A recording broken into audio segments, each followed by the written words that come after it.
ರಾಜ್ಯದ ಉದ್ದಗಲಕ್ಕೆ ಎಲ್ಲರೂ ಪ್ರವಾಸ ಮಾಡಿದರೆ ಈಗಾಗಲೇ ಎಲ್ಲ ಜಿಲ್ಲಾ ಕೇಂದ್ರಗಳು ಅತ್ಯಂತ ಯಶಸ್ವಿಯಾಗಿದೆ. ಸರ್ಕಾರಕ್ಕೆ ನಡುಕ ಉಂಟಾಗಿದೆ. ನಾವು ಸಹ ನಾಳೆ 3 ಹಂತದ ಯಶಸ್ವಿ ಮಾಡ್ತೀವಿ. ನಮ್ಮ ಜಿಲ್ಲಾಧ್ಯಕ್ಷರ ನೇತೃತ್ವದಲ್ಲಿ ಎಲ್ಲ ಹಾಲಿ ಮಾಜಿಗಳು ಸೇರಿ ಕಾರ್ಪೊರೇಟ್ಗಳು ಇರ್ಬೋದು, ಶಾಸಕರು ಯಾರ್ಯಾರು ನಾವೆಲ್ಲ ಮುಖಂಡರುಗಳು ಕಾರ್ಯಕರ್ತರು ಓಡಾಟ ಮಾಡಿ ಅತ್ಯಂತ ಯಶಸ್ವಿ ಆಗುತ್ತೆ.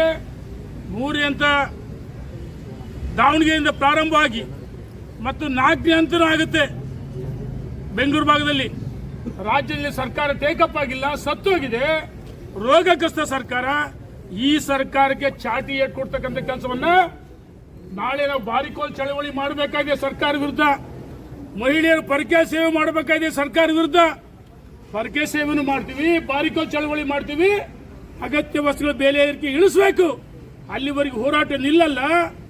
ಸರ್ಕಾರ ನಾವು ಸೂರ್ಯಚಂದ್ರ ಎಷ್ಟು ಸತ್ಯನೋ ರಾಜ್ಯದಲ್ಲಿ ನವೆಂಬರ್ ಡಿಸೆಂಬರ್ ಅಧಿಕಾರ ಹಂಚಿಕೆ ಆಗುತ್ತೆ, ಸರ್ಕಾರ ಪತನ ಆಗುತ್ತೆ. ಸಿದ್ದರಾಮಯ್ಯನವರು ಇನ್ನೆಷ್ಟು ದಿವಸ ಅಧಿಕಾರದಾಗಿರ್ತೀರಿ? ಜನರ ಬರೋ ಕೆಲಸ ಮಾಡ್ರಿ.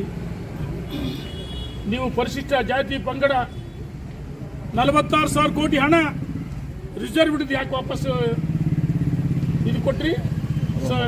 ಯಾವ ಪಂಚ ಭರವಸೆಗಳು ಅಂತ ಹೇಳಿ ಅವಕ್ಕೂ ಕೊಟ್ಟಿಲ್ಲ.